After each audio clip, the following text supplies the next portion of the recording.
Okay. Hi, everybody. Welcome to today's show. We have our special guest, Katie Bogenschutz from Tallahassee. Hi, Katie. Welcome. Hi, thanks for having me. Yeah, it's great to see you again. It seems like you were really busy these last few months, right? Oh, yeah. I mean, but Yeah. it's better than the alternative, right? Yeah, since you're self-employed. Right. Mhm. Yeah, it's something like that. And then my kid gave me COVID twice in a row. So, Oh, I'm so sorry. yeah, Well, didn't realize I could catch it twice in a row, but I could. yeah, well, you look fine and healthy, so thank you for being here. We're both very busy people. So, can you tell us a tiny bit about your legal background? Oh, so I was a prosecutor for about 12 years, 9 years in Broward, 3 years in Tallahassee. I was also a CLI, or a certified legal intern, in Broward, which I recommend to anybody who is in law school, where you get credits to try cases. And I graduated law school having tried 6 full cases to a jury because I happened to be Wow. CLI during the financial crisis. So they Oh, were like furloughing all the state employees, and we were all the interns are getting to try the cases. And then I've been in private practice for about 5 years now, or maybe a mhm. little over 5 years. I'm losing track of time. Oh, okay, great. So, how long were you a prosecutor? Oh, in total time, about 12 years. And about 8 of Mhm. that 12 years, I was designated for crimes against children, but I also did Mhm. child death review as well. So I did pick up a couple of homicides in there. Oh, how sad. Yeah. Did were you a prosecutor in Lehigh County or I Broward? was both. Oh, I okay. started in Broward, which is much larger. It's Fort Lauderdale. And I Mhm. was actually down there when all these guys got arrested. And it like vaguely made it onto my radar, but it was up in Leon. So it, you know, Mhm. on to the next thing. Yeah. And then I moved up here in 2018, and I was a prosecutor here from 18 to 21. I see. So very experienced here. So we're so lucky to have you. So first, we'll go ahead and show the sort of non-breaking news, which is that Donna Adelson did not file her brief. It was supposed to be due Monday. So here we can show the Court of Appeal record here, and hopefully people can see it. So can you interpret for us what this stuff means? Yeah, so you have to have permission just from the top down. You need permission from the appellate court to supplement the record. In this case, and in a lot of more serious felony cases, you'll end up having hearings prior to the trial. So the court reporter is typing up the whole trial transcript, but really you're not just appealing the trial, you're appealing all of the prior evidentiary decisions as well. And we know, even though some of these were potentially held in camera, which is back privately with the judge, we know that there were evidentiary decisions and there were renewed objections during the trial as to evidentiary decisions that were already made. So motions to supplement the record needs to be granted. And I would bet that there's probably a transcript of a hearing that occurred prior to this date, or a transcript of a hearing that occurred even in camera. I don't know if they'll put that out in the public, because this is such a high profile case. They may be trying to protect any further defendants that are potentially going to be pursued or not pursued. Mm-hmm. Yeah. So it looks like Donna's attorneys tried to get an extension. They did get one first, but then they and the state stipulated to another extension, which surprisingly the court denied very recently and said, too bad. So what do you think is going to happen? Because then she technically missed the deadline. I'm pulling it up on their motion for extension of time to serve initial brief. If you click on that, and I'm gesturing on my own, like you can see it, the second from the top there. Oh, I couldn't see it. Yeah. There's nothing. Okay, so that's not up yet. So, but if you, okay, so the one that's down there, the order striking stipulation for that's available. extension, that I pulled before we were up here, and it is, if you hit the view button there, like just to the right. Okay, so it's pretty short, but just says, hey, this is denied because it's outside of the deadline in general. Actually, it says it's outside. What does it say? It says outside of. I think there's a statute. Yeah. Or the requested number of days exceeds the aggregate time period by Administrative Order 19-2. So I am assuming that they reduced the time frame that they were asking for in their new motion. That's my assumption, but let me pull up 19-2 Florida First DCA. Use administrative orders. Oh, it says up to 60 days total. An agreed notice of an extension of time will be accepted for up to a total of 60 days for an initial or answer brief. Okay. So they already had one? What? They already had an previously? Yeah. Looks like they already did an extension months ago.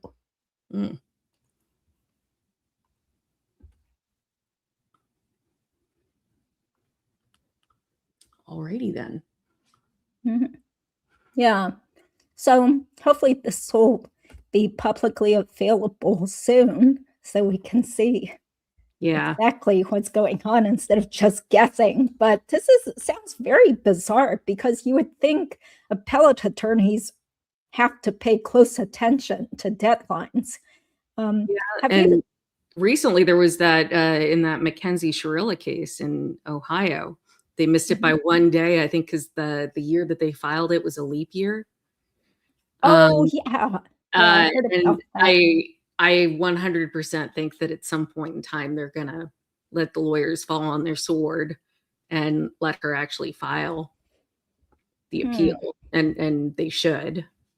Yeah, because Donna's in similar situation here. Donna's in custody, and her lawyers are the ones making the mistakes, and it's a capital case.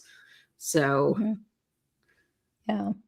Well, are her attorneys pretty experienced in terms of appeals? I don't really know. What's interesting to me is that she's kept the same two attorneys on her case.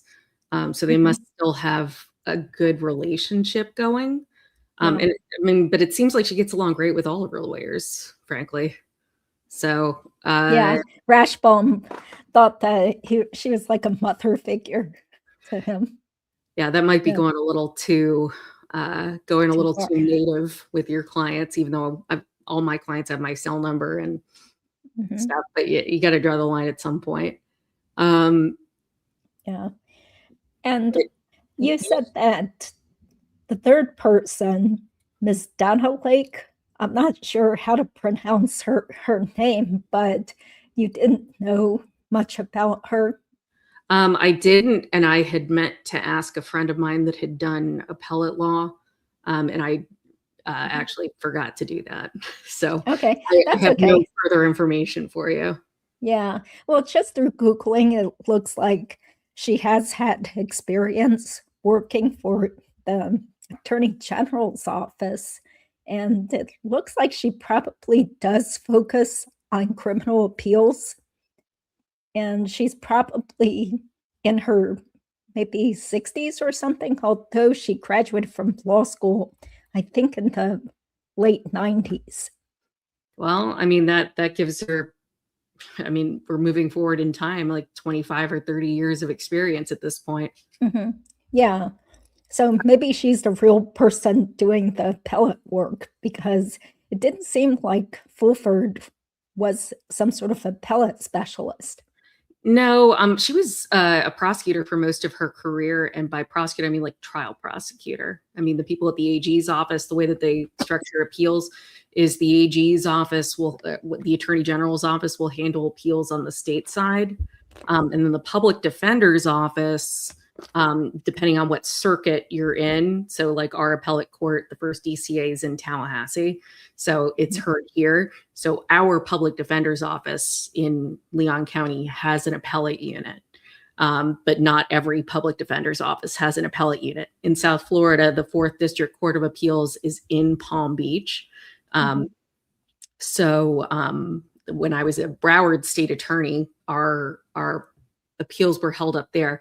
So the Attorney General's office in Palm Beach would handle that case, but the public defender's office in Palm Beach County actually had an appellate unit.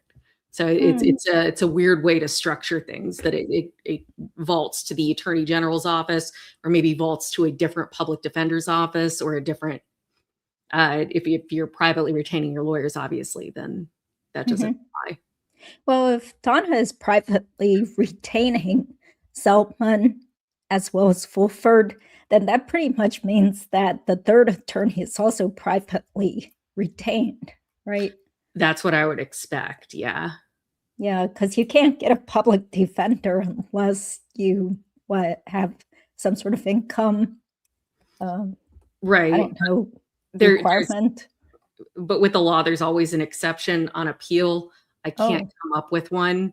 I can tell you that I've heard of public defenders being appointed as standby counsel for people who could pay, but wanted to go pro se and represent themselves. And the judge was like, I think this is a terrible idea. So yeah, my public defender from my courtroom is going to sit next to you and hold your hand through this, at least to try to protect the record to some extent. Or, if you have a death penalty case and there's reasons to potentially have a privately retained lawyer for part of the case and then having a public defender appointed for the penalty phase. Yeah, I see. Okay. Well, the big question people just keep asking is, what about Wendy? Do you think she'll ever get arrested? Does this mean she's in the clear? Or do you think they're waiting for Charlie's appeal resolution? That is my suspicion, that they think Charlie's case is coming back. And I think that the likelihood of that is increasing. I mean, I read the appellate briefs that the airing of the grievances against your counsel doesn't really happen until you get to a 3.850 hearing, or you'll hear it 3850 in Florida, which is where you've exhausted all of your appeals saying, oh, the judge effed this up, or the judge should have done this, or the prosecutor did this. And the judge can then have a hearing back at the trial court where it's essentially an airing of the grievances against your counsel. I had one that I defended as a prosecutor, where it was an attempted murder case where the defendant shot someone in the back at 50 yards away. So and also he may have been running away, but it severed his spine. So he didn't make it very far after that happened.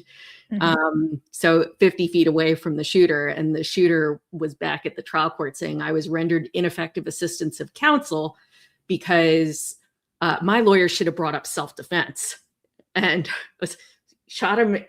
So there's one shot, it's in the back, it's at 50 yards or 50 feet, whatever it was, and it severed his spine. And there's no way he got that much further.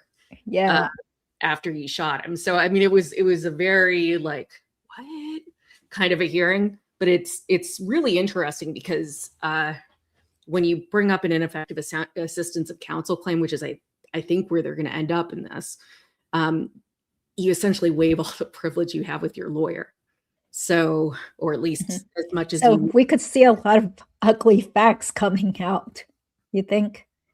This is what Rashbaum said to me. This is what he told me. Right. And it could also be, I mean, usually there's not a lot of love lost when somebody's doing a life sentence and you're the guy that represented him was supposed to walk him on this. So, I mean, usually there's a lot of finger pointing that goes on. Like the one that I defended, and that one sticks in my head because I was just discussing it with one of the judges the other day. It's like, I felt like I was on a different planet when I was talking about it. It's like in the back. So, but I mean, like he'd been sitting in custody for that long and he was, all fired up about it. And frankly, so were his lawyers. They were pissed because they had thrown everything that they had into this case and sacrificed time with their families and sacrificed weekends and nights and stuff. And so one of them came in with like an alphabetized, tabbed, color-coded transcript of the proceedings in like 3 different binders. And he was like, turn to tab, he basically did the Georgia thing. It's like, turn to tab 3, turn to tab, because he was really insulted. Yeah, it is insulting, isn't it? I mean, I'm sure you've had this happen to you multiple times where your client seems happy at first, but then they do a 180. I mean, it happens in family law, civil litigation, So what do you do to protect yourself against these types of clients? You document the file with dates, timestamps. I mean, I've only been in private practice for about 5 years.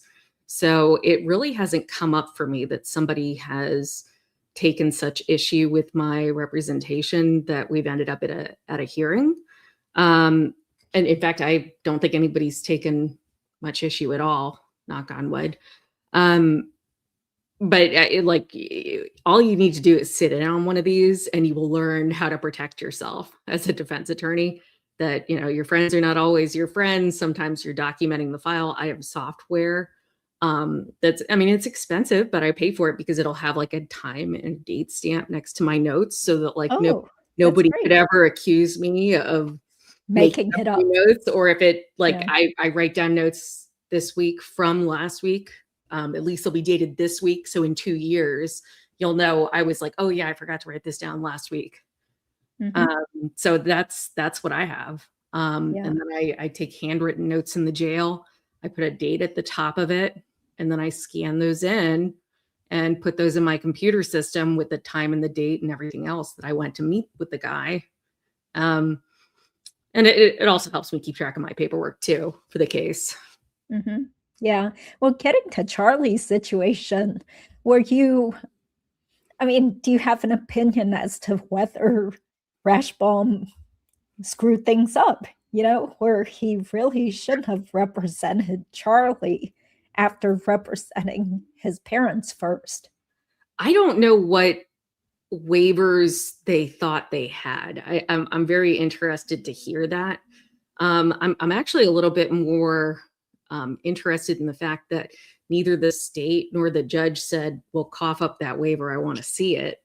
But I just having been on the other side for as long as I was, and essentially not trusting anybody except myself, and maybe not even then, that trust but verify kind of a thing. Like, yeah, I'm sure you did, but can I have it from my file? Maybe putting it that way. Well, do you think there are some conflicts that the client can't even waive? Because they're sort of in conflict, right? It seemed like ultimately Donna's attorney through Fulford was trying to throw Charlie under the bus. Yeah, eventually. And it, I can't tell you that it wouldn't have been,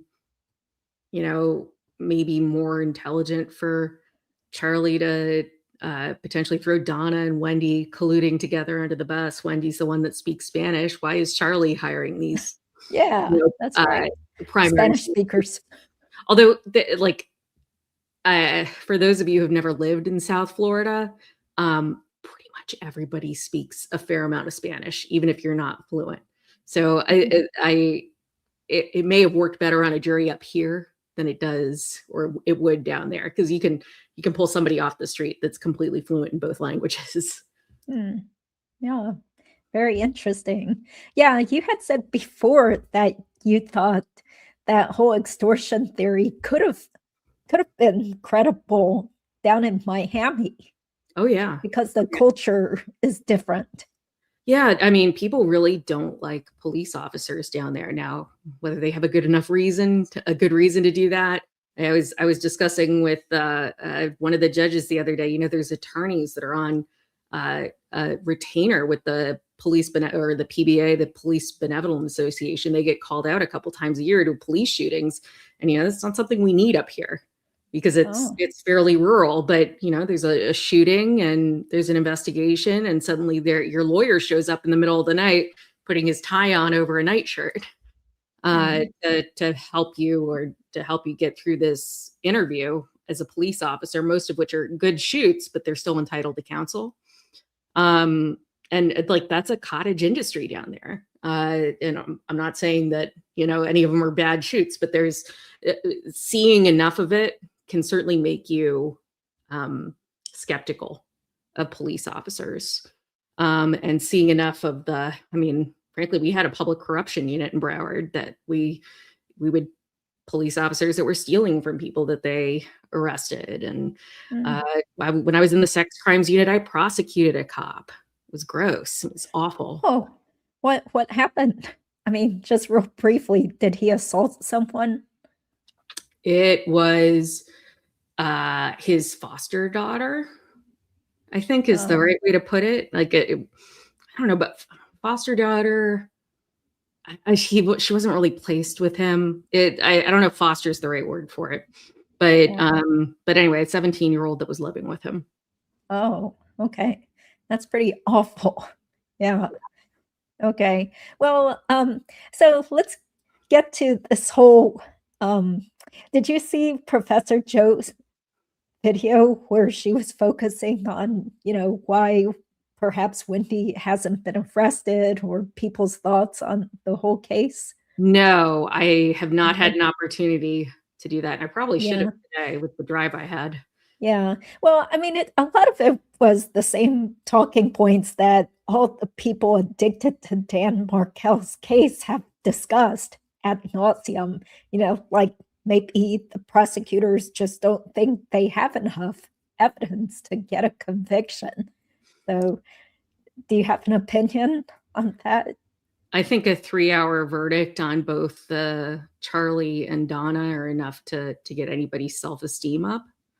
But I do think that the likelihood of having to defend the Charlie 3850, which I think is where it's going, that would potentially put the brakes on me. Oh, okay. You're talking about how he could potentially get a new trial. Yeah. Okay. Because if you charge Wendy, then you're subpoenaing her to come testify with Charlie and with charges pending against her, and you got her in a jumpsuit, and she's well, she wouldn't have to testify, right, if she's charged by that. So right. Doesn't that make it much more difficult? Yeah, because she probably isn't going to testify if she's been charged by the time Charlie gets a new trial, if it happens.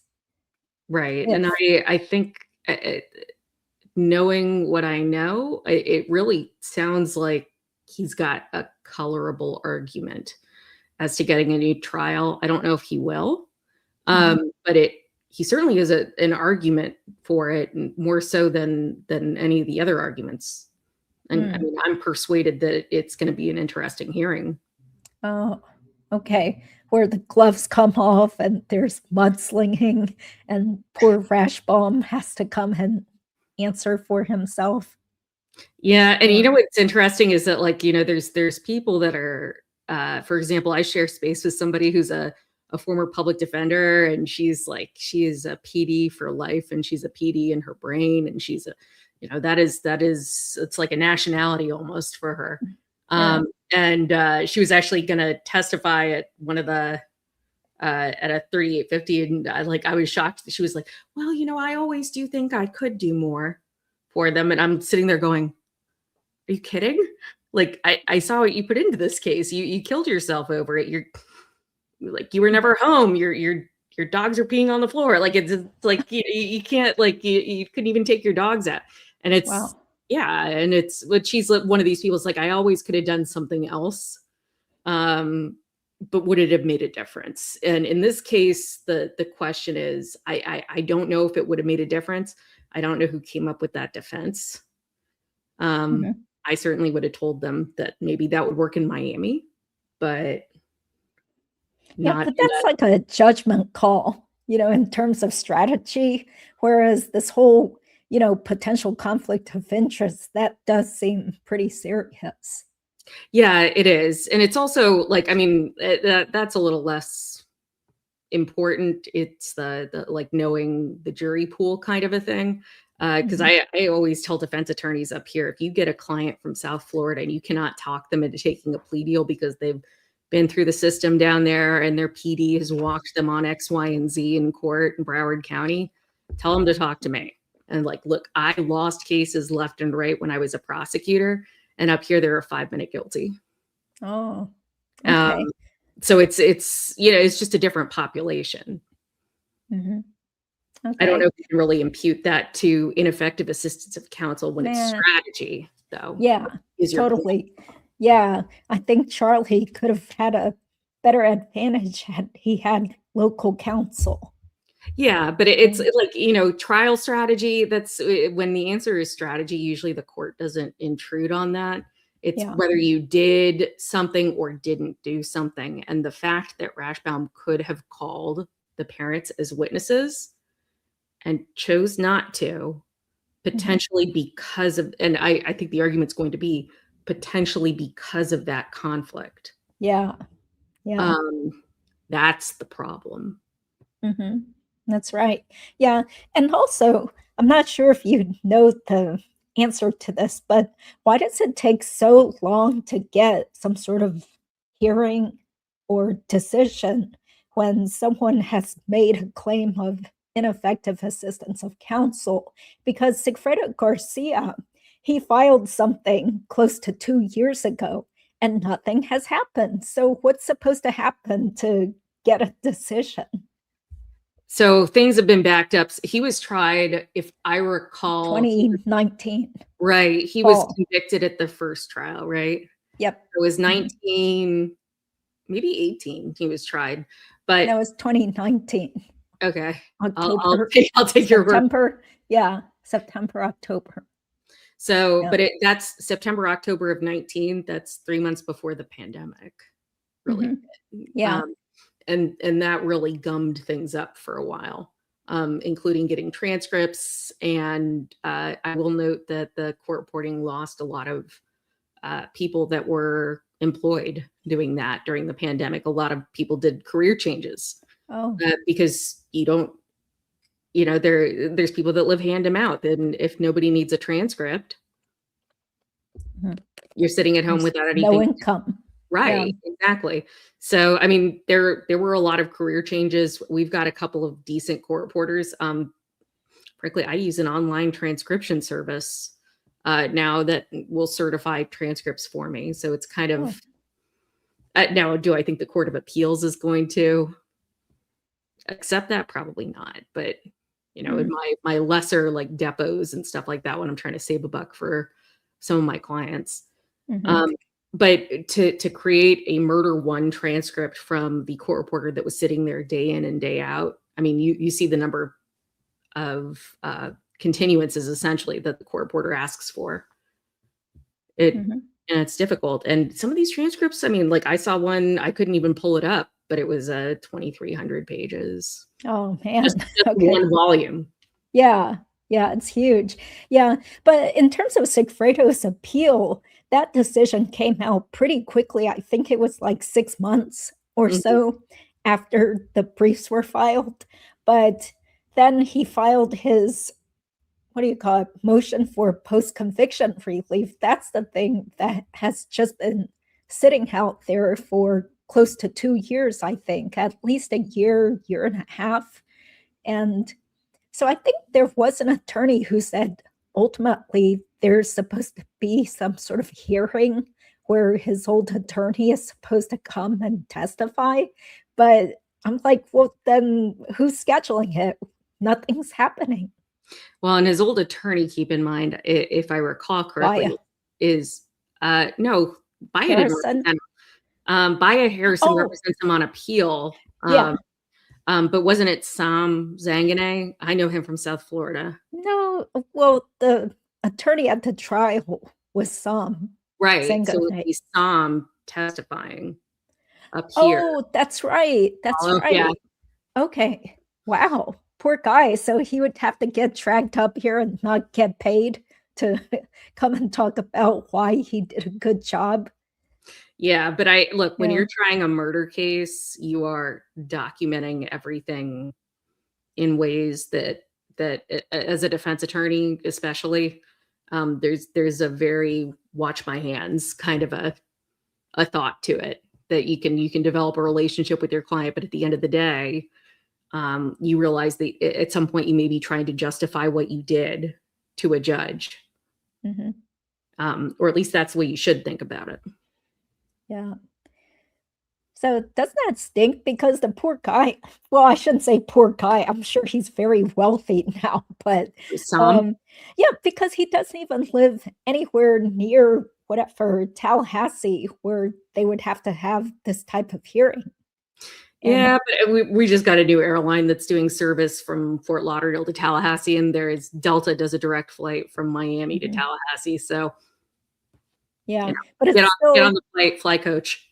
yeah, but it's still non-billable, so he's not getting paid, and he has to dig through all his old files and records and Yeah, think back to he'll be 20 subpoenaed by the state, yeah. interestingly enough. And I found that really interesting when I was defending those by the state, that I was subpoenaing defense attorneys that I usually went against, and they were like, Yeah. let me show you this, like to help me out, to keep, because they were, I mean, rightfully so, kind of pissed that Mhm. their expertise and, judgment were being questioned that way. It's just part of the game, though.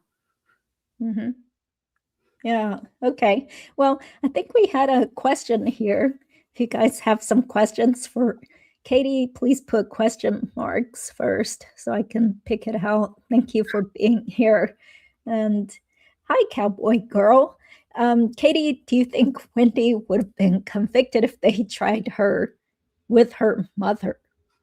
I don't know about that. I do know that there would have been pretty extensive motions because of, well, if they were to try Wendy with Donna, uh, let's remember all these phone calls between Donna and Charlie, yippity yappity all the time on the phone, and they're always talking about Wendy. So Wendy would have a hearsay objection to the entry of any of those phone calls, and then the state would argue that their statements in furtherance of a conspiracy between co-conspirators. So really, if they really wanted to do it, they should try all three of them together.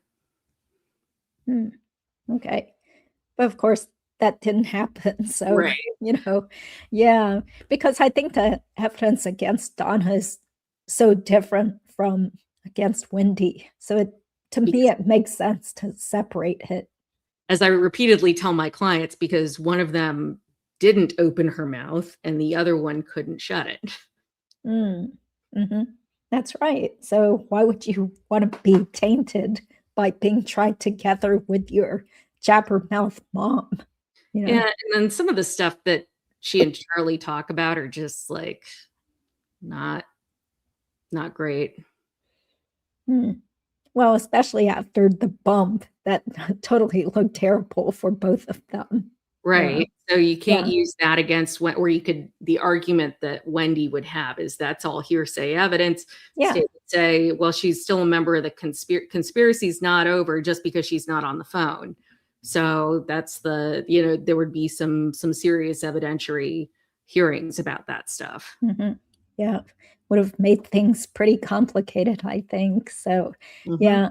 So maybe if you're okay with this, I'll go ahead and flash up um, Charles Adelson's reply brief.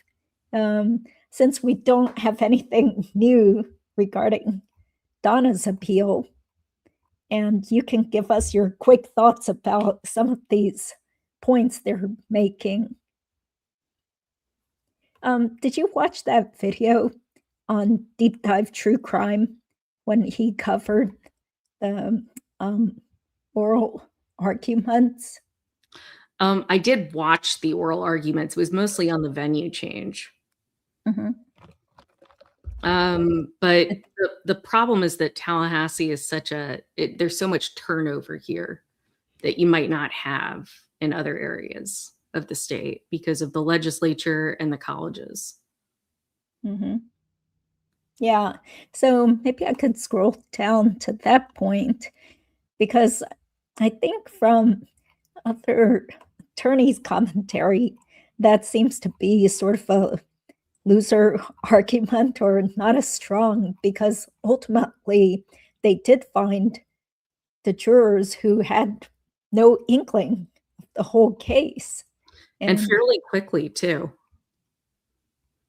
Like, Yeah. they didn't have to pick for 2 weeks or 3 weeks. I think they got it within a couple of days. Mhm. Yeah, I think it was maybe 2 days or so. Yeah. Sorry, guys, my voice is totally dead now, so it's hard for me to keep talking. But Katie, feel free to jump in and talk about that. Yeah. Yeah, so, like, the cases where the one that I distinctly remember in Florida that the change in venue ended up being granted is Casey Anthony. But if you recall, that kid was missing for 6+ months, and there were pictures of that kid up everywhere in the state of Florida. I don't really know if going outside of Orlando in the age of the internet is all that helpful, but I mean, it was certainly plastered all over Orlando. I did something for the Innocence Project back then when I was in law school, and I had to drive somebody up to do an interview in the Orlando area, and they preempted this guy who was innocent of a homicide and exonerated and released from prison on after like 20 years, and they preempted that with Casey Anthony just bonded out of jail. So like that, that was probably a good sign that that was getting a lot of and I don't think they had found the body of the child at that point. Oh. So I mean, but that kid was ubiquitous. It was on every pictures. She was cute. She was It's a adorable. poor little kid. And she was missing too. So it's like, it's less about, it's more about like, hey, keep your eye out for this kid. We want to have as many eyes look at this picture as possible at the airports, at the ports, at truck stops, those kinds of things. So that one, I think that they busted jury in and they found her not guilty. So, but I mean, the ubiquity of that kid's image, I distinctly remember that. And I was in Fort Lauderdale when that all happened. So that's, 4 hours south of Orlando where it occurred. Yeah. Well, what about this argument about just making an oral motion versus written in terms of, was it like accepting the jury or, I'm sorry, moving for change of venue? Do you have any comments on that? Oh, the oral motion for, that would go into, if they're not accepting that on appeal, that'll probably get bundled into his ineffective assistance of counsel. Oh, well, they're phrasing it here in his appeal, right? Saying that, hey, it's no big deal that we didn't do it in writing. That's the state kind of, they could say, well, that's improperly preserved, but the problem with that is it comes back and bites you in the rear end at an ineffective assistance of counsel hearing. I see. Okay. Well, Charlie's arguing that you don't have to have strict technical compliance with it. So he does seem to be the poster boy for not strict technical compliance. No strict technical compliance with anything. Okay.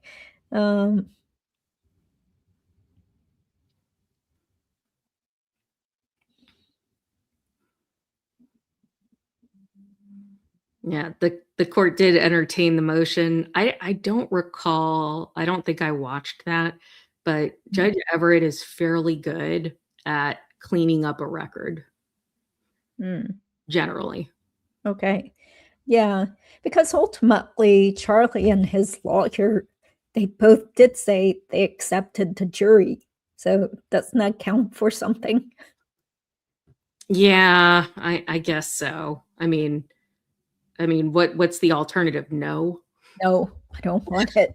then And it's then like, the judge yeah. says, well, I'm ordering you to accept it because we just all picked these jurors. And I mean, I don't, that's not the strongest argument for me, but certainly there was an opportunity to renew your objection to the lack of a change of venue. And I don't think that was done.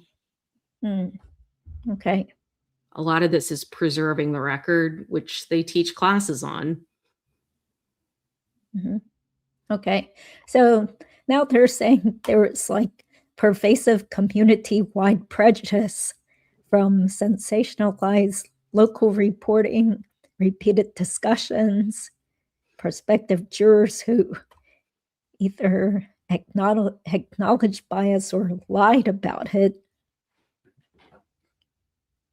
Yeah, but the ones that they picked didn't say any of that. Yeah.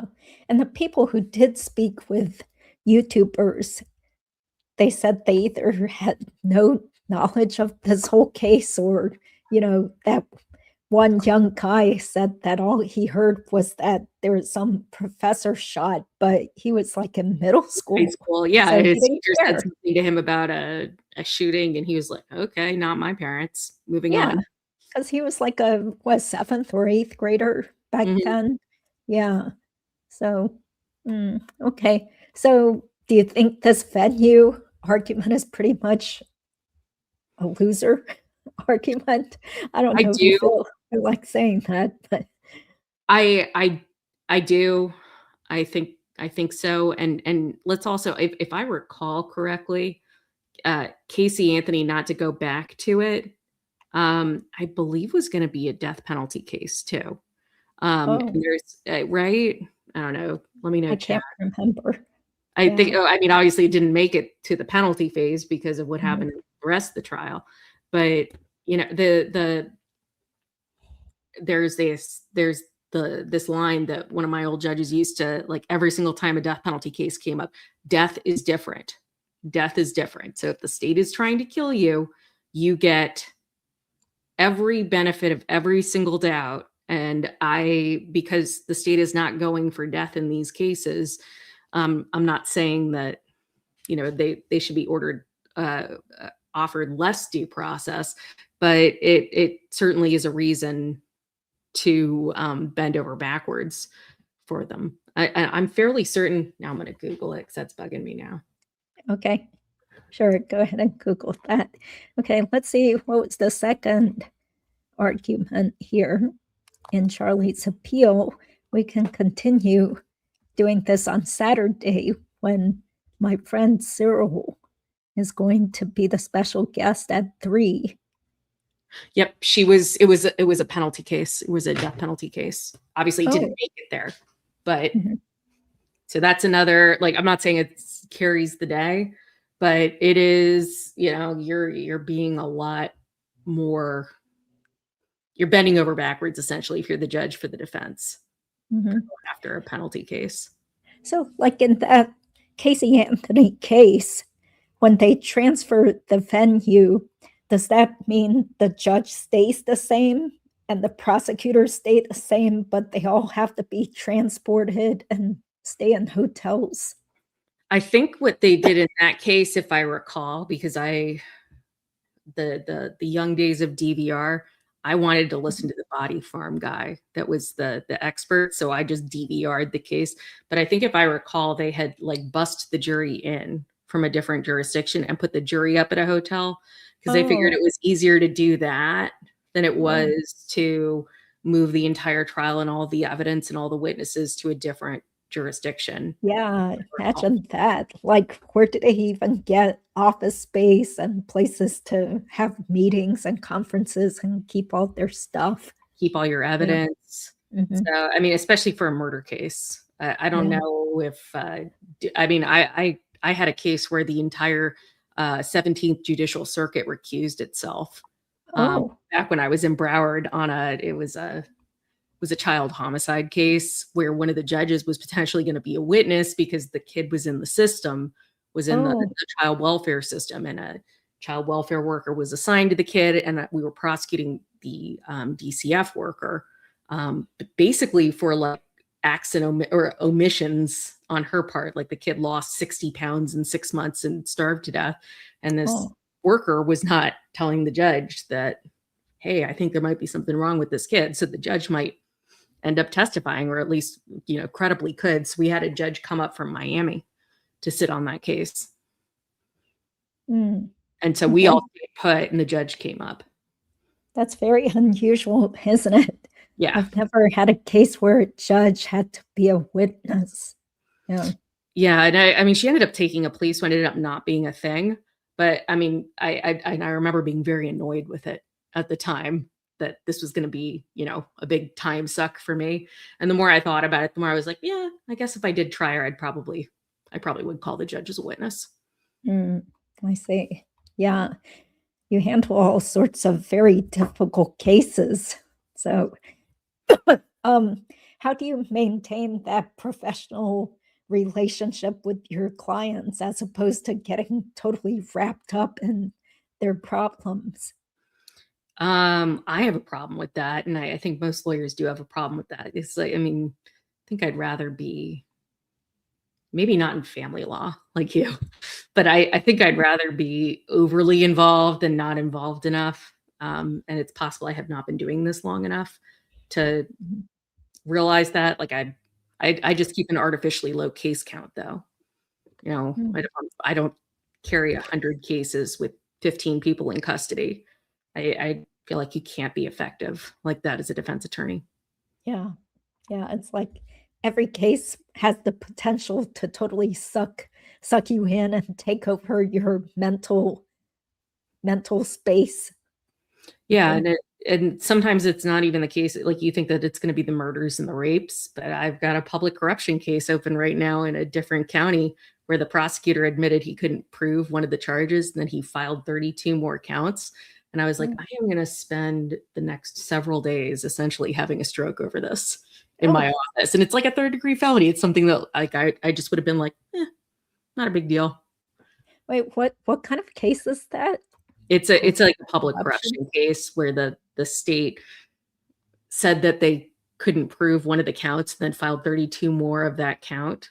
Anyway, the motions to dismiss are flying. Let's put it that way. But like, I've put in so much time on that case because I just, it's a mind F. Wow. Is this a private case or court appointed? I currently don't have any court appointed cases. So, and I have not signed, it's like voluntary. I have not signed up for it. I will take cases pro bono sometimes for clients that can't pay, but I'm not on the wheel. Okay. Wow. Business must be good then, because I thought most attorneys do sign up for the court appointed list. Yeah, I've been lucky enough to not do that so far. We'll see if I decide to do it. I've always wanted to be death certified or death qualified. So, and I think that I will probably have to get on the wheel to do that. Okay. Well, maybe we'll get your thoughts on the second argument here, which is where they're saying that the trial court erred by denying his motion to strike the veneer panel after several potential jurors reported to the court and parties that other potential jurors were having conversations about the case. So what do you think of that? I'm not close enough in time to remember. I thought that they struck anybody who had heard anything. Yeah, or I think was close enough to hear anything, but I'm not 100% on that. Yeah, I think they're saying that the whole group of them were tainted, so they should have been totally let go because some people were talking. Right, but if somebody in the back left corner says, I didn't even hear what they said, that doesn't really disqualify him. So I thought, I wasn't really paying attention to jury selection, but I thought that was the case, that they had struck everybody that had heard or saw or was like within eye shot or earshot, something like that. If they didn't, that's problematic, but you're not entitled to a perfect jury. You're not entitled to, and like the way that I like to think about it is like, the flashy thing from Men in Black where you just zap somebody's memory. Like, you're not entitled to that guy on your panel. You're entitled to somebody who says, I can be fair and impartial. Okay.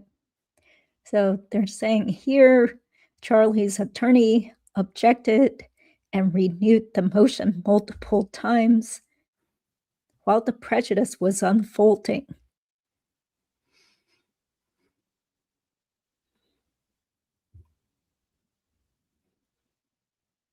I'm sure they had a discussion internally about how many times do we want to say all these other people never renewed their objections to this panel. And then Dan and Charlie both said, we accept. It didn't renew their objections at the end. Okay. Okay. So, of course, he's saying an entire section of jurors were exposed to impermissible content or committed misconduct themselves. And I apologize, chat. Her name was Kaylee, not that kid. Yes, Kaylee. I didn't mean to be disrespectful. Yeah. Poor kid. Yeah. I know. She didn't deserve any of that. Do you think Casey is still working as some sort of like a paralegal? I was told that, and I've heard that she was potentially working for one of her attorneys as a paralegal in the office. Yeah, that was years ago, though. I haven't kept up with, whatever she could be doing, but, she just seems like a total whack job, and most people think she did it. Yeah, I mean, now, is it better than being sentenced to life in prison? Probably, but I mean, she's still got quite a sentence. Notorious forever. Yeah. Okay. So. Oh, the other thing that I would point out is I'm fairly certain she got convicted on multiple misdemeanors that were like crimes of moral turpitude. So I don't know if she could get a paralegal license. Oh, yeah, because sometimes people just say paralegal when it's somebody that's just like someone with no certificate or real training. Yeah. I mean, like I've had college kids help me out as like my assistant and stuff like that. And sometimes they're way better than the paralegals because they actually know how to work the tech. Oh, yeah, that's true. Those younger people, they have some skills older folks don't have. So, yeah. Use of the university nearby is our name of the game. Yeah. Okay. So let's see. Okay. So this is where he's complaining about those people tainting the potential jury panel. Okay. So they should have struck the panel. Yeah, but it just because like they were talked to in groups too. So I don't know enough about how they segregated the jurors from each other. Okay. Well, definitely by the time of Donna's trial, though, it was clear that Judge Everett was running a much tighter ship. So I think he had more rules telling people they're not supposed to talk to each other at all. Period. And there's reading material so people don't just sit there and feel awkward and start talking. Yeah, no, I had a mental picture of him like walking up to each one, handing them War and Peace and saying just some light reading, don't talk to each other ever. Yeah, or even like People magazine, something like that. But that's a good caution. Yeah. What about you? Like in your experience, when you have these trials, what kind of rules do the judges tell people during jury selection? Usually I want to make sure they know that if you see us in the hallways or in an elevator or something like that. Now, this jury had some security around it, like the court deputies would meet them down on the first floor and would bring them all up together. And, usually, unless it's like a super high profile case like this one, you wouldn't do that. So, and I usually want to tell them like, hey, we could be interacting during voir dire, but if I see you in the hallway, I am going to turn and walk the other way. It's not because I'm rude. It's because I have been ordered not to do that. And it'll be the same with the other side. It'll be the same with the judge. And if you have an issue, you bring it up with the bailiff, because any interaction we have has to be in this room and has to be with everybody else present. And I've had to report in the past, like, if it's been an extremely crowded elevator that I've gone up in the past, and I haven't realized I've ridden an elevator with a juror. But you're very careful about not talking about the case in the hallways. You don't know who's in the bathroom with you. You don't, just those kinds of precautions. Okay. Let's see. Thank you, True Crime Wifey. Does it matter that Charlie hired Josh Dubin, the jury consultant? Some of this about the jury seems to be buyer's remorse on Charlie's part. Josh Dubin barely spoke during jury selection. Yeah, I've never heard of Josh Dubin before this case. Not saying he's not good at what he does. I'm just saying I don't really think he needed to go to New York for that. I think he's based out of New York, plus has some sort of office in South Florida. Yeah, it makes me, now I want to go on the Googler again. Okay, go ahead and Google. Maybe he still has his website. Yeah, the website looked impressive, but, I thought he did speak quite a bit. In fact, people thought that it was bad because he spoke so much talking to the potential jurors, as opposed to Rashbaum just kind of sitting there off to the side. And then Josh and his big team from New York City then left. So the impression was kind of bizarre for the jurors. They're probably thinking, what happened to that? And also it's your opportunity as the defense attorney to interact with the panel and try to figure out, maybe somebody's giving you really bad body language. Maybe I remind you of an ex-wife or something like, like this, just like whatever I do is not going to be cool with you because of something you bring into the room. I don't know, but it like allows you to have an opportunity to just interact with people. And no, I was what I was curious about wasn't he from South Florida originally? Yeah, I think he might have been. So he had connections to both, but it seemed like his main business was based in New York City. So Dan Rashbaum and I both attended about 10 years apart a very insular private school in Fort Lauderdale. And I'm curious whether Dubin went there too. I'm not sure. Maybe you can look it up. Yeah, that's what I've been trying to. Like a nice posh private school for, the rich and famous. I don't know about rich and famous, but it was like, yeah, my dad got some death threats when I was a kid. And it's hard to say Bogenschutz, no relation. So I went there. It was also it didn't apply to my family because we're Catholic, but it's also, at the time, I think it was the only non-Christian private school in the area. So it tended to draw from the Hindu population and the Jewish population and stuff like that. So I mean, obviously there's plenty of Catholic schools in South Florida.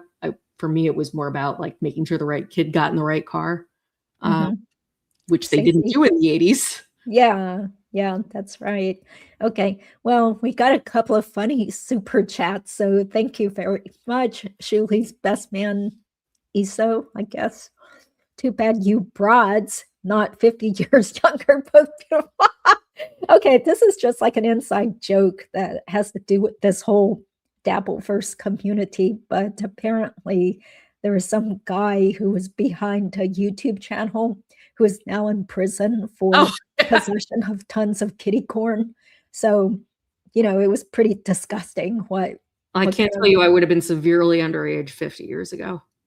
Yeah, exactly. So apparently he had pictures of infants and really small children and stuff. Yeah, So I think it's I pretty would have been gross. a cluster of cells. But Yeah. Okay. Yeah, I don't think Katie is even 50. Okay. So, okay. Never trust a lawyer or co-founder of TSN from New York. Okay. it's Well, TSN. oh, that's the Shuley Network, which is the YouTube channel he's talking Ooh. about. So, okay. Well, I enjoy this kind of wacky humor, but it's not really relevant to today's discussion. Judy pours a kid too, only 17 rental properties. No, we didn't have 17 rental properties, but I don't know the true number because I was too small during part of this time that my parents had real estate. So yeah, totally irrelevant to today's topic though, but thank you. Let's see, do we have any other comments here or questions? Yeah, thank you, Top Cat. I totally agree. Dupe and turn the jurors off. If anything, what a waste of money. $1 million. Well, we're not sure exactly how much the guy charged, but he came in with a team of multiple people from out of state, as far as I know. So, And that's not to what say did that you jury think? consultants aren't useful. Like, I mean, I have had the opportunity to with a firm I worked for in the past to be involved in. It was like a child on child sex case. So it was like really like there was a lot going on, and we did a mock jury and managed to figure out that we didn't want female jurors, and that my thought was yes, you do, and no, the females were the ones that were gonna get him. But it was like a child who was like maybe 14 years old at the time of the offense, and then the child that was the victim was like maybe 3 or 4 or something like that. Oh, And yeah, no, it was just a horrific case. And understandably, like you've got a child on a child, and you're going to end up trying this poor kid as an adult. Yeah, I mean, poor kid versus, offender. So like, we were all kind of like, how do you pick a jury for that? It's kind of insane. And what we learned from that was that women, for better or for worse, and it was something that had never even occurred to me, despite living my entire life, obviously, as a woman, that women interact more with very young children, that tend to babysit more. So these words that this young child was using to describe things, women were really picking up on that and going, oh no, this happened. And men were going, I don't know what that kid's trying to tell me. So, and women really like, you could see their eyebrows go up. Disgusted. Yeah. Wait, so we interact. I don't know. I know I'm oversimplifying things, but like, even women without children maybe have spent more time babysitting or being a camp counselor or something like that. yeah, And taking care of your siblings or right, relatives' or kids. or neighbors' kids, and it like for some reason they were like primed to not accept, but they were primed to understand what this child was trying to convey at age 4. So were you the defense attorney? What was your role? At the time, I was an intern. Oh, So I served as, I think I sat in and I was a witness at one point in time. Like I played, you play the parts in this case. So you kind of like put on a very truncated case for the jurors, and then you let them deliberate and you film their deliberations, and they're all paid like $100 or $200, or I don't know what the going rate is now. This is 20 years ago. But you're paid a certain amount of money to come in and discuss the case and engage in a discussion. And then we try to like sit down and look at your demographics and see if there's patterns across demographics. And in that case, I had thought that maybe the female jurors would be, looking at this extremely young man, in my opinion, certainly much younger than I was, and, feeling maternal towards him. And it turned out that they were very primed to listen to what this child said and immediately like get, it's difficult to explain that, like, she was like describing, and I don't want to get gross on people, but she was describing what occurred, and all these women went Yeah. at the same time in ways that the men didn't. Well, but in this case, the defendant's family had enough money to pay for this whole, mock jury type of experience. How expensive is it? So if I recall correctly, this was down in, so it was a case that was out of Fort Lauderdale. But we went to, I think, FIU or something like that. I don't know if it was FIU or St. It was one of the universities that was there.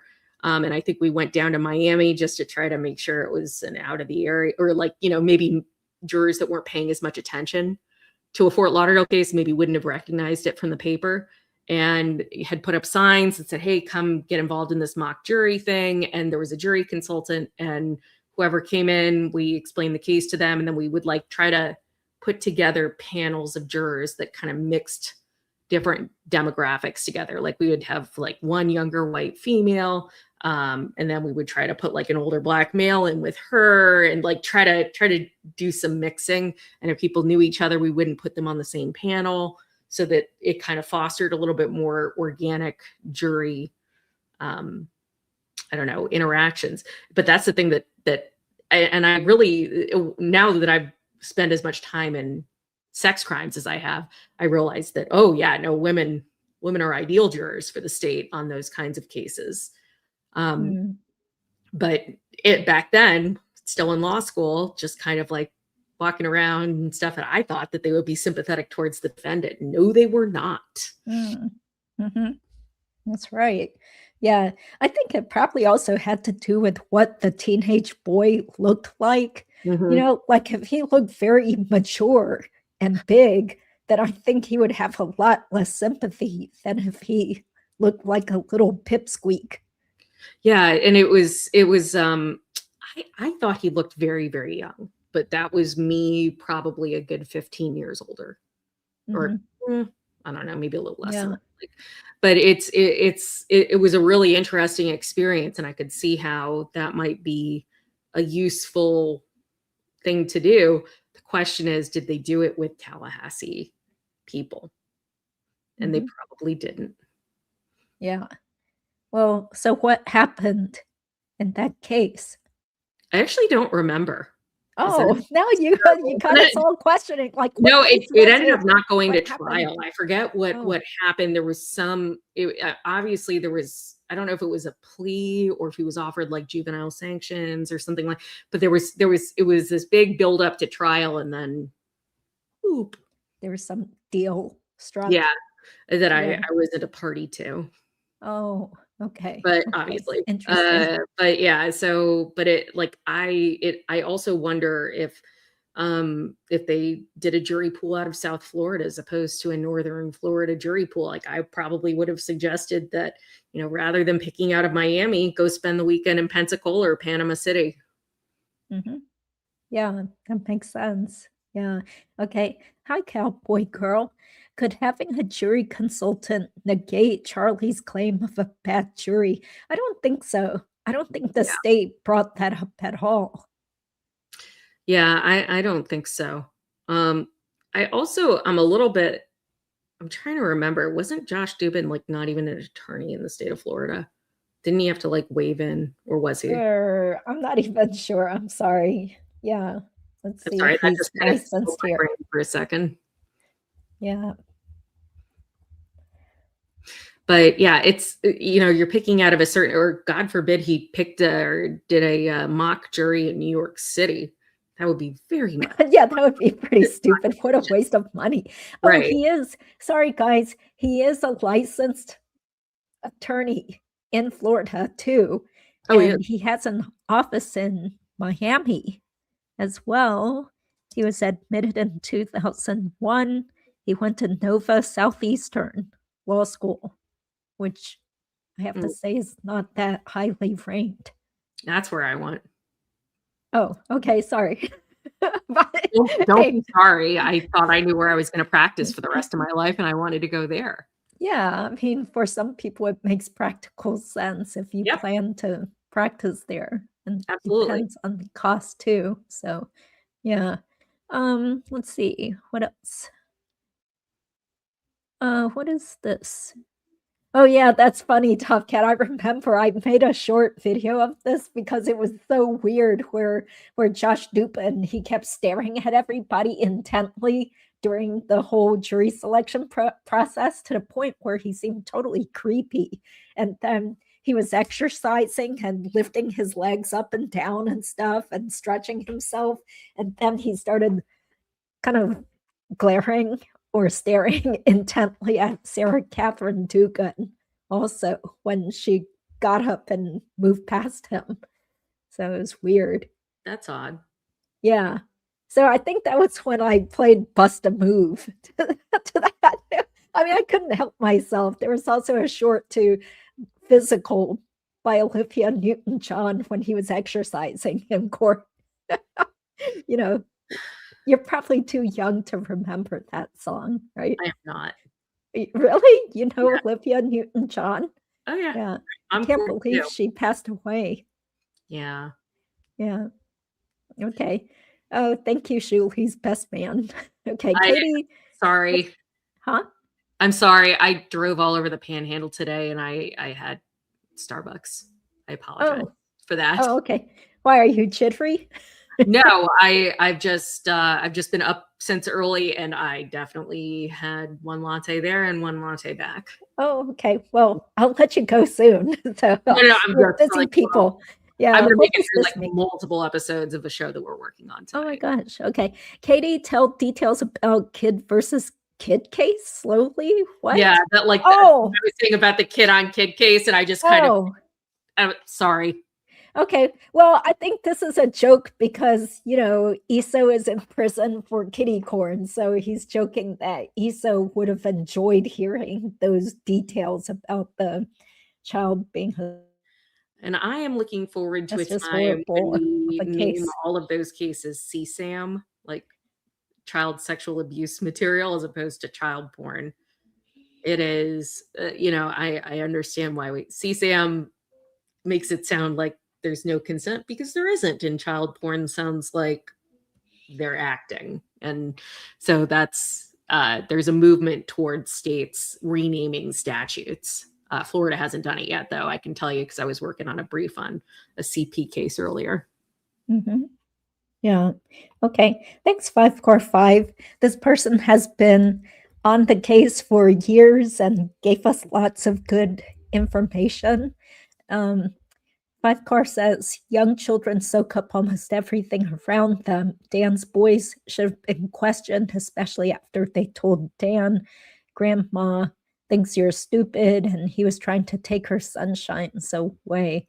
Well, so what are the rules on trying to question kids when there's some sort of crime? So, generally speaking, when you're trying to question a kid, when I say kid, I mean like anybody under 18, because you never know if maybe somebody's a little developmentally delayed and is maybe 15 years old, but is thinking like a 12-year-old. You do an interview in a room that is conducive to children being present, depending on the age. You might have some crayons that are out. I used to, like, if I had a little girl that I wasn't really talking to me or like wasn't making eye contact, I'd, suggest painting our nails or something like that together so that we could like do a project and maybe discuss the case at the same time. So it wasn't, you don't have to look me in the eye and pretend like you're in a doctor's office talking about it. But usually it's like it's a more comfortable room. There's a couch, there's, softer lighting. There's like some stuffed animals. There's a couple of games. There's stuff for the kid, coloring, stuff like that. So you can talk and color at the same time. And you never suggest answers to children. You do an open-ended question. So when that happened, were you standing up, sitting down, or something else? So they pick one of those things and tell me more about that. I was sitting down. Okay, what were you sitting on? The floor. Okay. And move on from there. So, and a lot of times little kids, they don't keep diaries, they don't keep calendars. So you're really trying to, especially as a prosecutor, trying to place this in time. like when something occurs so you can charge it appropriately.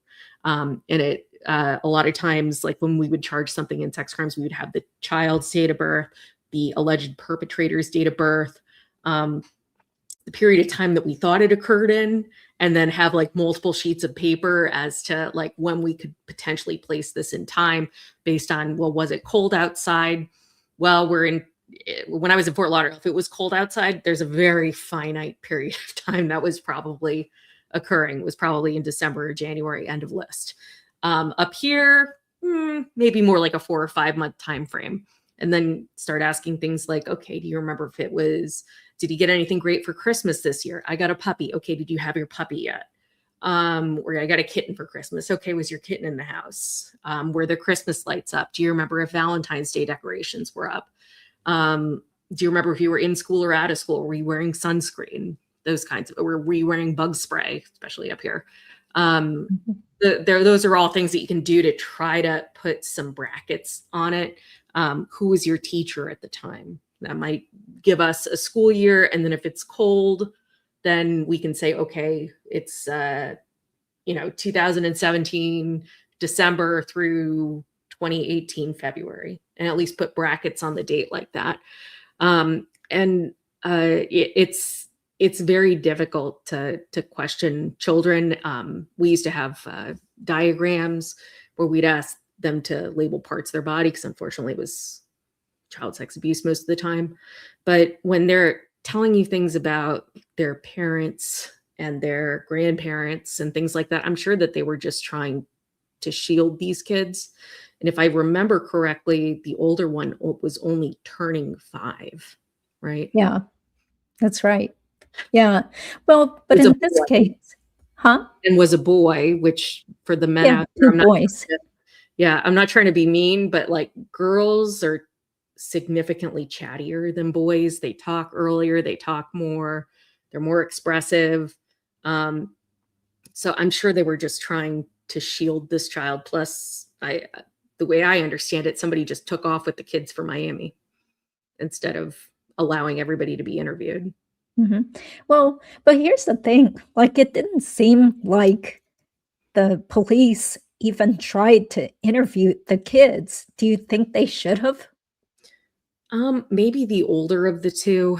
The younger was 15 months young. So he was probably 3.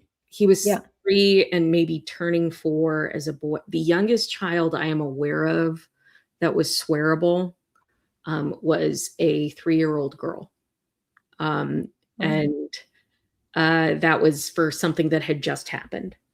It wasn't something where you're asking about like 6 weeks ago or 6 months ago or something like that. Like, I have a 2.5-year-old and my daughter was obsessed with my cat. He unfortunately died in February. And she still thinks he lives in another house because we moved houses at the same time. And it's been really interesting to hear her.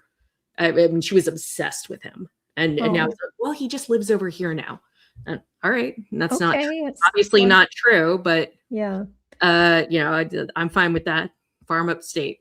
And I'm not going to challenge it, but it's difficult to, when you get into this very young children, I'm not saying you don't interview them, but is it usable? The question is, are they swearable, which is, do they know the difference between a truth and a lie? And do they know that it's important to tell the truth and that you could get in trouble for telling a lie? That's usually the standard as to whether children are qualified to be witnesses. Mm-hmm. Yeah, I kind of feel like in hindsight, they probably should have tried to interview the older child. Like, what was mom doing? What did mom say? Was mom packing her heady? When did you know you're gonna be moving? The packing stuff is stuff that might have actually made it onto their radar, because that's movement in the home that we're used to, and they'd been living there for a while. So that's possible. But so in order to interview a child, you need parental permission, or you need to have a reason to remove the child from the home. I don't know if Wendy was really even a suspect at that point. Yeah, it didn't seem like it.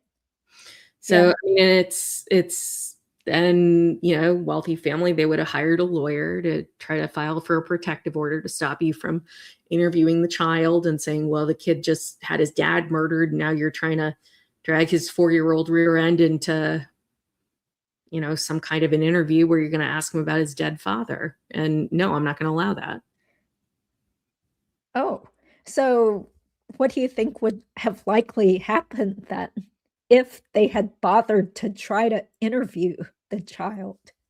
I think there would have been a motion for a protective order filed by Wendy or her attorneys, and then they would have had to bring it in front of a judge to see if the judge would order that, see if there was enough information, because usually you're just like digging for things. And it's not a case of child abuse or neglect, so you can't go out and like remove the child from the school. I mean, you'd really have to be working with in this case, I believe they moved directly to Dade County, the Dade County State Attorney's Office, to try to get this kid interviewed. And it's possible they would say there's just not enough to compel this 5-year-old to be interrogated about his dead father. And Oh, for all of us as like a 30,000 foot view, it's easy to say, of course you interview the kid, but it's it's not your job as a judge to help traumatize a child even more, especially potentially bearing witness against his mother, the mm, only remaining parent. okay. So, I see. I don't know what I would do if I was a judge in that scenario, and I'm assuming that other situations would be brought in front of me, like what kind of trauma the kid had, and Mm, if the kid was still up here and was still in the preschool that they were in, it's possible that somebody maybe could have snuck over to the preschool and interviewed the child when the child was not in mom's care. But oh, it sounds like the kids went to Miami with her, and there was yeah. not a separate. Monday. Yeah, Right, Monday after he was shot. right. Mm, yeah. That Well, did you see? I think it was Spill the True Crime Tea who got the emails probably within the last few months oh, where Donna was emailing Wendy, and apparently the older child was having emotional problems because he missed his dad and he felt like he couldn't talk about it or something. And there's some line in there Donna says where it's not forming yeah, memories. yeah. It's not just that, but where Wendy had supposedly told the kids, hey, your dad is just buried in a Oh pine yeah, box underground. under dirt. Yeah. And the kids wanted to go dig him up so they could play with him. And it just seems so callous the way that Donna and Wendy were corresponding about this, just kind of brushing things off. Mm. There's this like, you can go down a rabbit hole in YouTube. Some of us might be watching weird true crime stuff and go down a rabbit hole.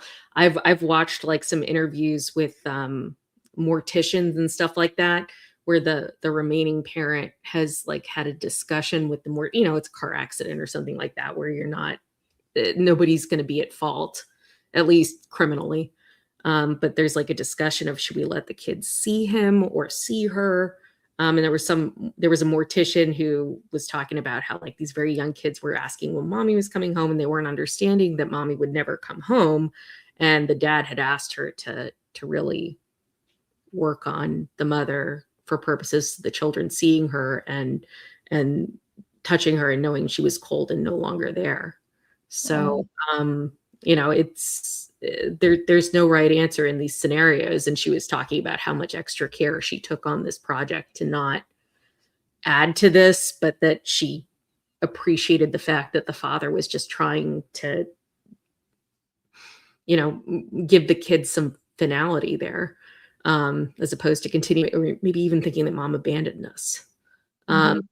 and it's really difficult to know. And so I'm not defending the dad is under dirt statement, but I am recalling that story as a sometimes you need to be I guess not blunt. graphic, but yeah, blunt, and just say, Well, I think that was such a crude and dismissive way to describe what happened to their dad. Saying, "Hey, he's buried in a pine box under dirt." I mean, who says that to their kid when they're saying they miss their dad or wish they could play with him? Yeah. There is a point, though, that I will make, and I'm not Jewish, but grew up very Jew adjacent, that there is something about being buried in a very plain pine box for observant Jews and not doing anything. That's why they bury them so quickly, because there's no embalming or anything like that. So I don't know if maybe, I'm not trying to defend her. Don't at me, chat. But I don't know if there's something along those lines that was important. Okay. Well, she didn't go to the funeral or take the kids there. Right. So, I think there's just like a general level of disdain. It certainly sounded disrespect. Yeah, it certainly sounded like she was just being overly dismissive. Like, he's buried in the ground under dirt. Have another banana. Let's have dinner. Yeah, forget it. But I would imagine that her attorney would be able to spin that and say culturally, Jewishly, like he was buried quickly. He was buried under the dirt. This is what we do as Jews. So she was being matter of fact by saying that to the kids. Yeah. Right. That sometimes you just need to say the hard thing. Okay. Thank you. Julian Caesar says, is there any statute of limitations on conspiracy? No, right? There's no statute of limitations. On, conspiracy to commit murder. Conspiracy to commit a grand theft. Yes. Oh. Conspiracy. Okay. So the conspiracy, there's attempt, solicitation, and conspiracy, and they're modifiers of statutes. They indicate that the crime was not completed. So attempt, I didn't complete the crime. Solicitation, I tried to get somebody else to do this thing for me. And conspiracy, you and I talked about doing this crime together, and we planned to do it together, but maybe I didn't get my hands dirty. Maybe you did the wet work. I don't know. So, but yeah, it indicates that there's somebody else involved, or it wasn't completed. So they're modifiers of individual offenses, and usually attempt, conspiracy, solicitation, those will reduce at one level, but not murder one. Okay, thank you. Hey, Cowboy Girl. Have you followed the George Pino boat accident case? Closings on Monday. You have? Yes. Oh, okay. I don't know much about it, except that there are some YouTubers covering it, but haven't had time. So what happened there? Did someone die? Oh, yeah. So it was a parents that took their daughter and her friends out. Wealthy Miami families on boats. Dad had 2 drinks at the sandbar, but never had a sobriety test. The prosecutor says it was broad daylight. Sun was going down. He hit a channel marker. There's no seatbelts on boats, so everybody experienced an extremely violent crash.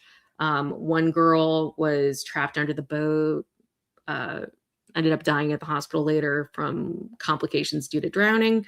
Another girl was in a coma for at least 3 months and has survived, but with severe brain damage and will never be the same.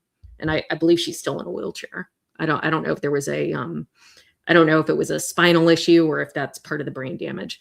But so anyway, very severe injuries with one of the girls, and a decedent on the other half. And he's charged with vessel homicide and I think culpable negligence. So, yeah. But it's not BUI manslaughter, which is frankly something that happens quite a bit down there. Okay. Do you have an opinion as to whether he's going to be found guilty? I'm going to be very interested, because I think a Miami jury, I don't know if they will. But the thing is, the family has made themselves kind of hateable. Oh. So, you mean what? The victim's family? No, the defendant's family, because they're very wealthy and they've been sued. There's been a payout. And interestingly enough, one of my former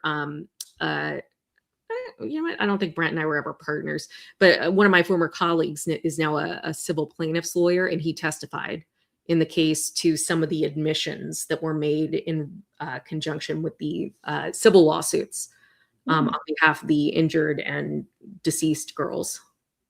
Wow. So, but I think they've kind of made themselves hateable. And I also think the prosecutor got some stuff in at trial that really shouldn't have come in. Like she brought out the fact that they got to go on trips after he was charged, or after the accident. They went on some kind of, I don't know if it was a skiing trip or something like that.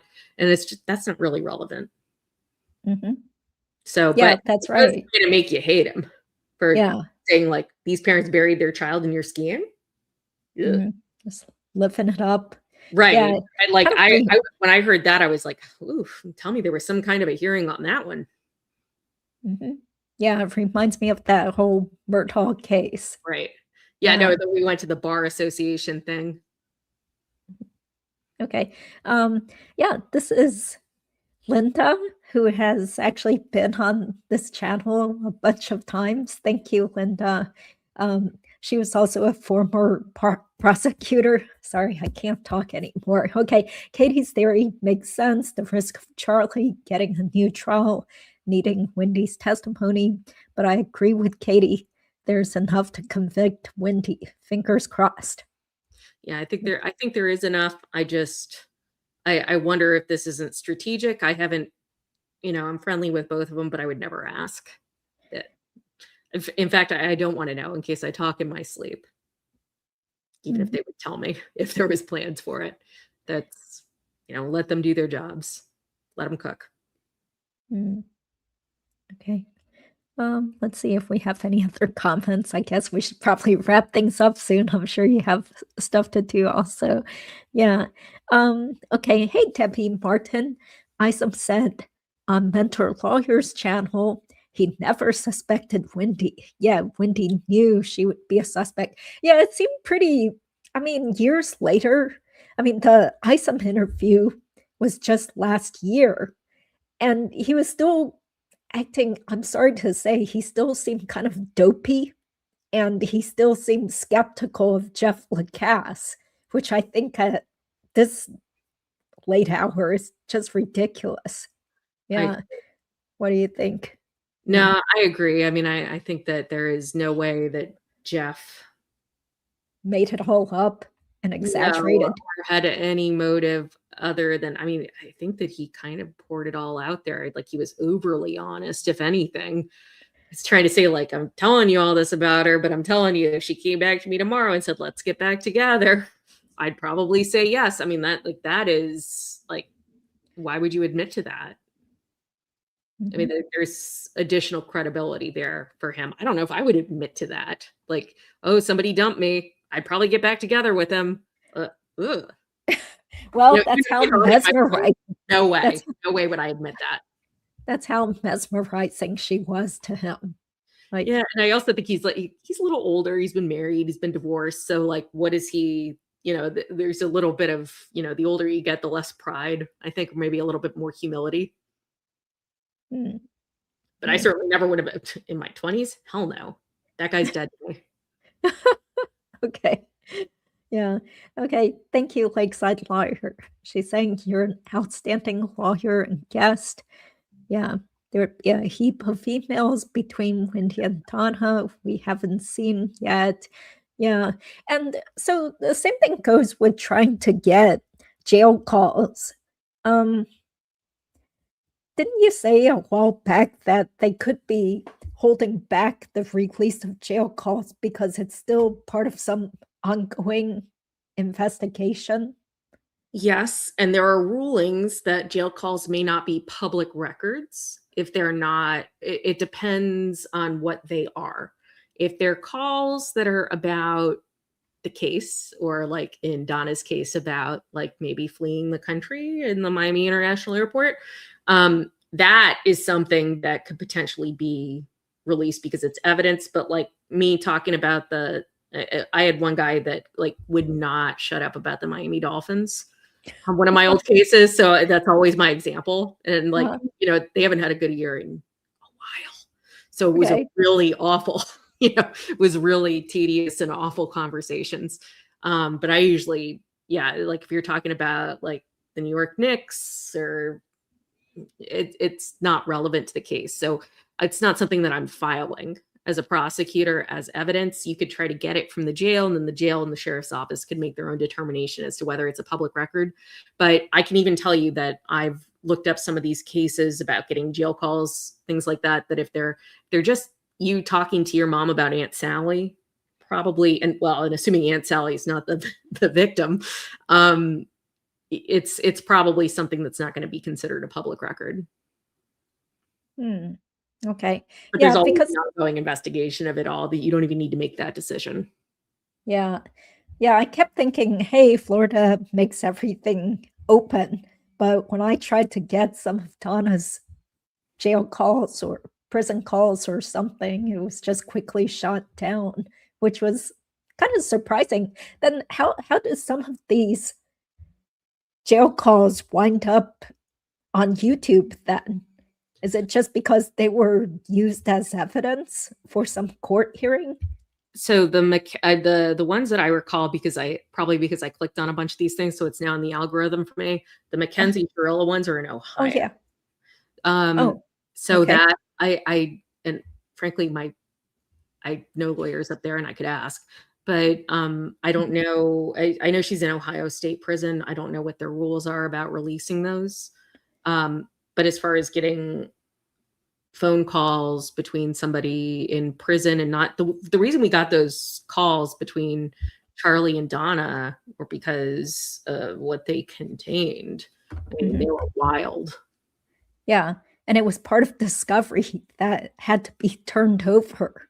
And probably, likely, I don't have it in front of me, probably likely were referenced directly in the arrest warrant that they were, running over to Judge Everett at 6 p.m. to be like, where are you? We need you to sign something.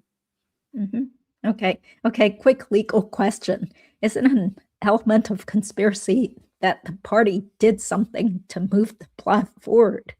Yes. You need to take some, it's called an overt act. You need to take some overt act that's more than just talking about it. I do need to do some research if you need that for, I do believe you need it for conspiracy, but I'm not read up on it right now at this moment. So there's room in my head that I could be wrong about that. It's been a while since I did one of those. But I do think you need what's called an overt act more than just talking about it. Because if it's just talking about it, then it's solicitation. Hey, would you do this for me? Okay. Yeah. And Angela brings up the whole Denise Williams case where the Court of Appeal overturned her murder conviction, but right. she's still something. There. Yeah. She's still there for conspiracy, though. So they couldn't get her on the principle to murder, principle PAL, to murder, that, she did some overt act, but here it's conspiracy.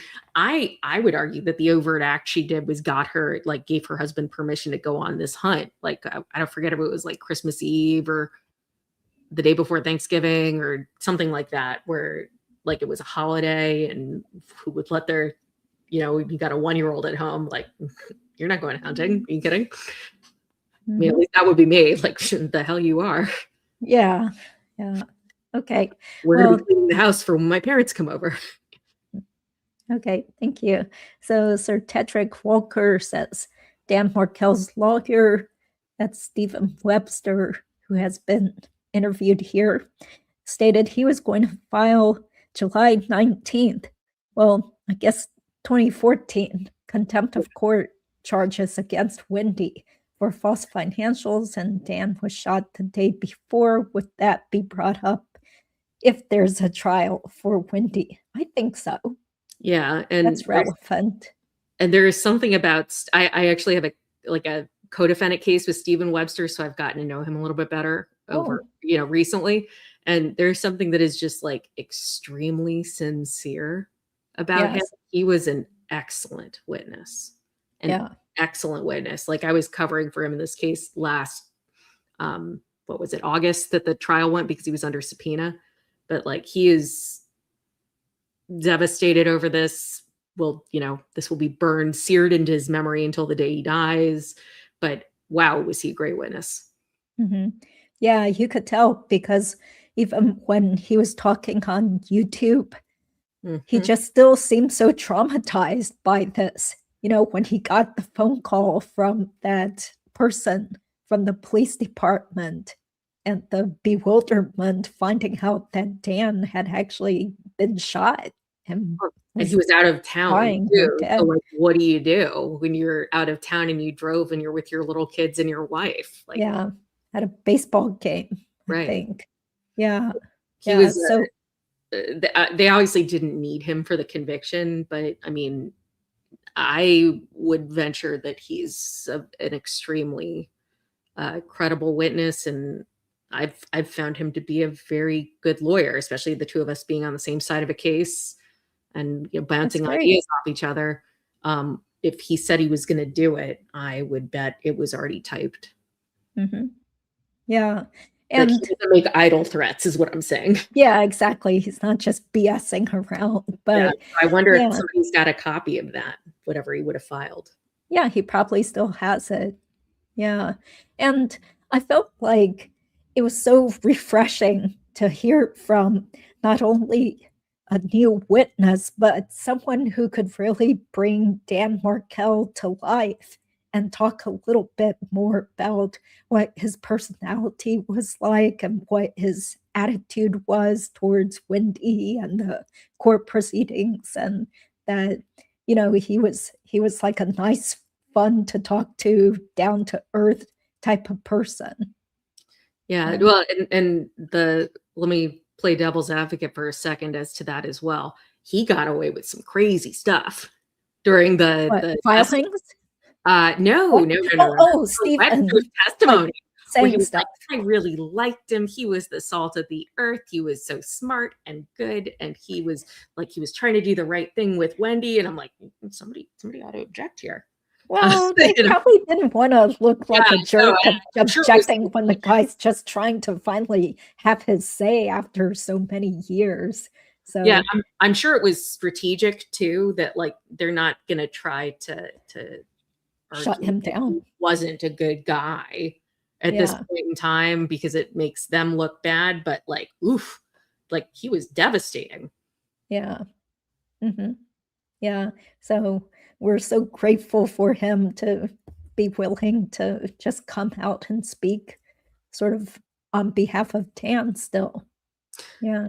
Leading to the phrase, if a tree falls in the forest and nobody objects. Yeah. I thought it was fine.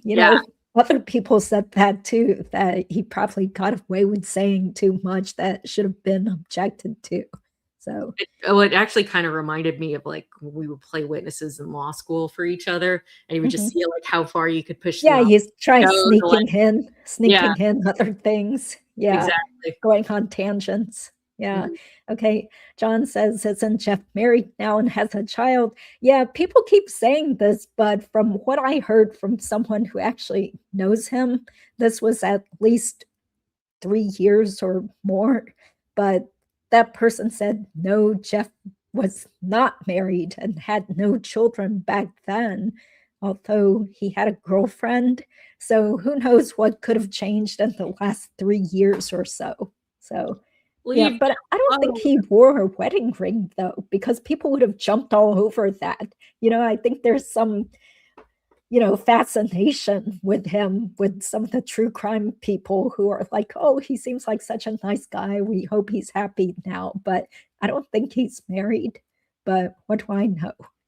Yeah. Well, I mean, I taking up with somebody like Jeff, if you're Wendy, and the way that he shrunk her, essentially, like, was able to go into the cops and tell them. I mean, it kind of reminds me, I had an attempted murder once where it turned out that the cop that was waiting at the hospital was an expert in hand-to-hand combat and like had actually worked with the samurai sword, which was the murder weapon in the past.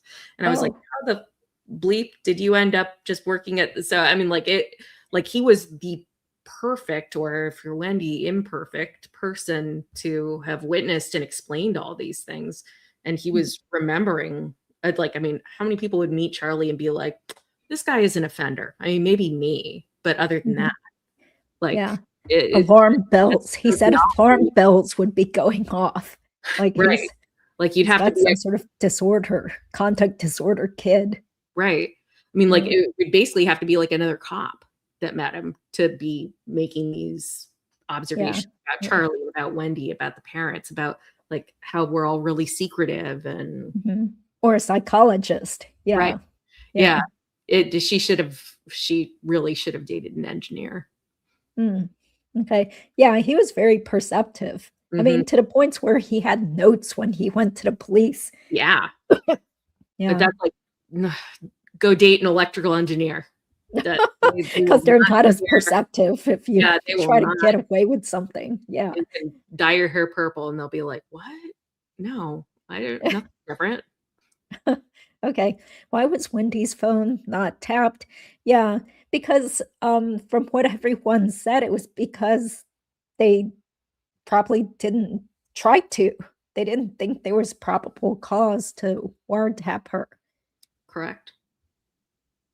Also, given how little she, or at all, she was popping up on her mom / Charlie's calls. I mean, how much do you think she's really saying? Who would she be saying it to? Her mom or Charlie? But it still would have been good if they had wiretapped her, because I'm sure she would have said something strange, because ultimately she did say weird stuff to her friends. Yeah. But Yeah. she clerked for a federal judge. T3 wires go through federal judges. I would imagine that the likelihood is that she probably thought she was tapped. I mean, she told Jeff she thought she was tapped. Yeah, that's why she changed her cell phone, Mhm. allegedly. Yeah. Okay. Will the totality of Donna and Harvey's watch calls ever be made public?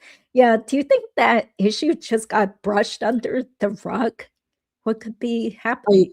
The watch. You know what? I meant to.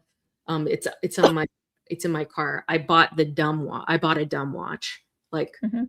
a $10. Yeah. So So nobody can you ever can go accuse to me. the jail. Right. Yeah. So I can go to the jail, know what time it is because I don't have my phone or anything else that has a watch on it, and not be accused of like trying to bring in contraband. Mhm. Yeah. So is there any way to try to get info on this, or do you think it's all just secretive behind the scenes stuff? If a call was made from the attorney's watch Yeah, because wouldn't to that Harvey, be there would be no way to record it unless Harvey was being tapped. And then the question from there would be, well, is this attorney-client privileged? And there's always that question with lawyers getting involved. Like the cases they raise you on in law school are like cases where they know the defense attorney is involved in this racket and they're like trying to get a search warrant for the defense attorney's office, and that like how much further do you need to go to show that something's occurring. But I would bet there was no tap on Harvey at the time that this watch call happened. Hmm, I mean, why okay. would you?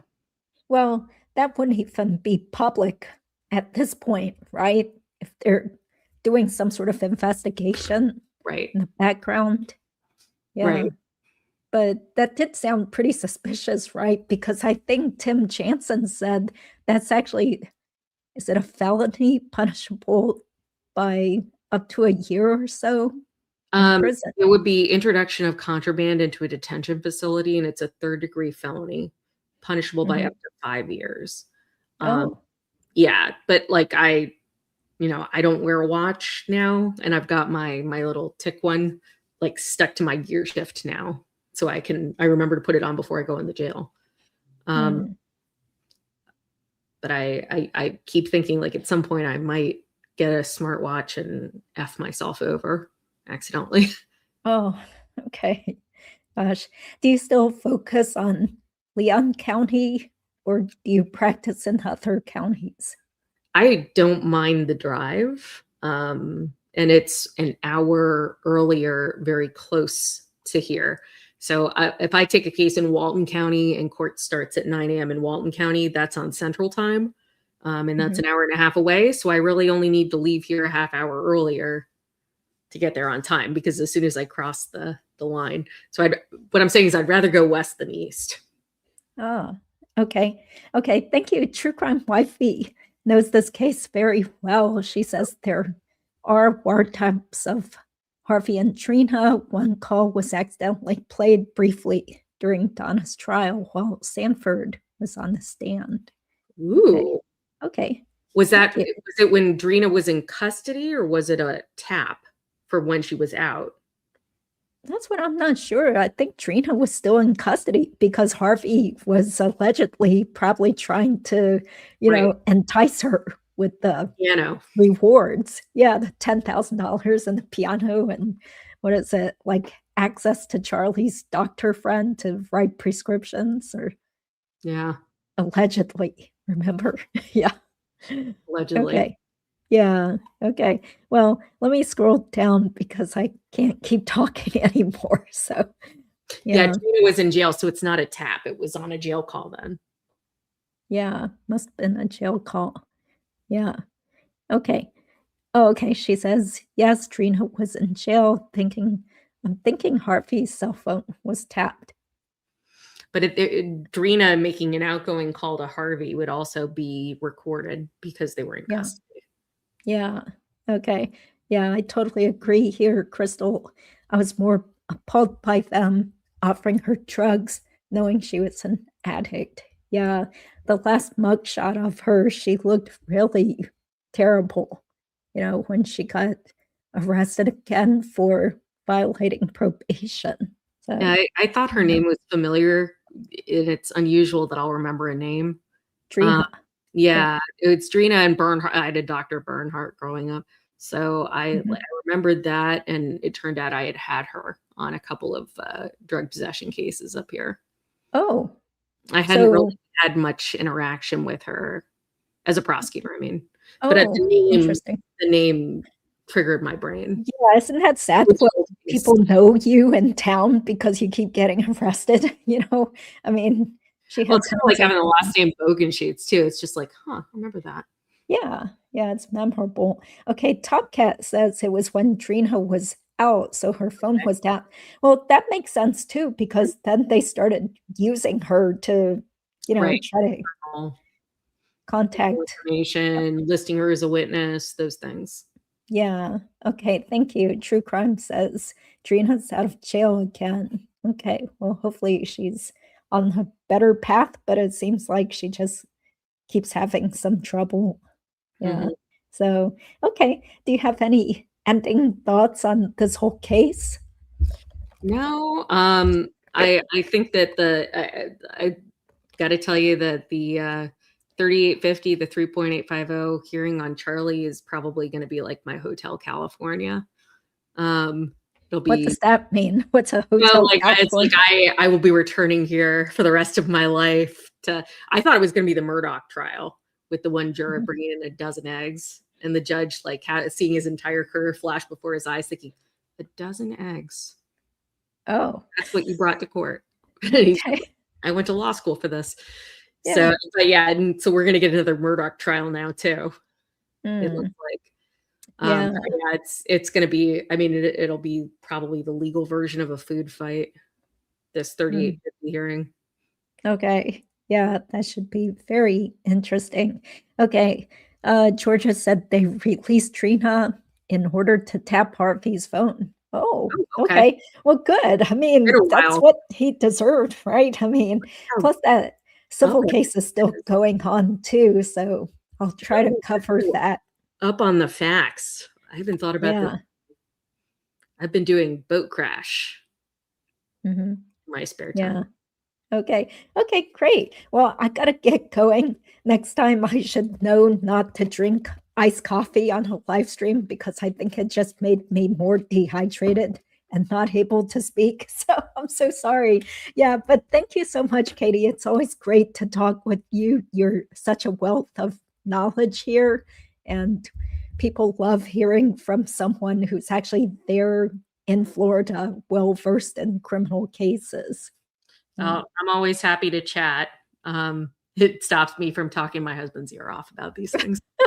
Yeah, I bet you always have some interesting stories and things Yeah. to complain to him about and drama and Yeah, but after the fourth or Yeah. fifth time reviewing it, he's like, all right, we're done. Oh, did you say he's an attorney Yeah, also? we met when we were both prosecutors. Well, I was an intern, but I was not his intern, and that is Oh, very important. yes. That's right. Does he still do criminal cases? No, he does insurance. Okay. In-house for an insurance company now. Oh, okay. Well, that's good. I can't imagine a family where both people are criminal defense attorneys or prosecutors or something. It seems very intense. Yeah, it's like Yeah. nothing really raises your blood pressure around the house. Like, nobody was raped or murdered. Come on, it's fixable. Oh, yeah. Okay. Well, thank you guys. Thank you all for still caring about Dan Markel's case. And I'm going to try to see another doctor about my vocal issues. I think I'm just getting old and having health problems in general. So it's just tough to keep talking. But we thank people like Katie, who is here willing to help give us some very good knowledge and give me a break too. So thank you. Thank you guys. And Okay. thanks for keeping doing this. Yeah. Yeah. We'll keep covering it as long as there's something and, not full justice for Dan Markel. So, okay. Have a good evening then. Great talking to you. All right. Bye, Take everybody. care. Bye, everybody.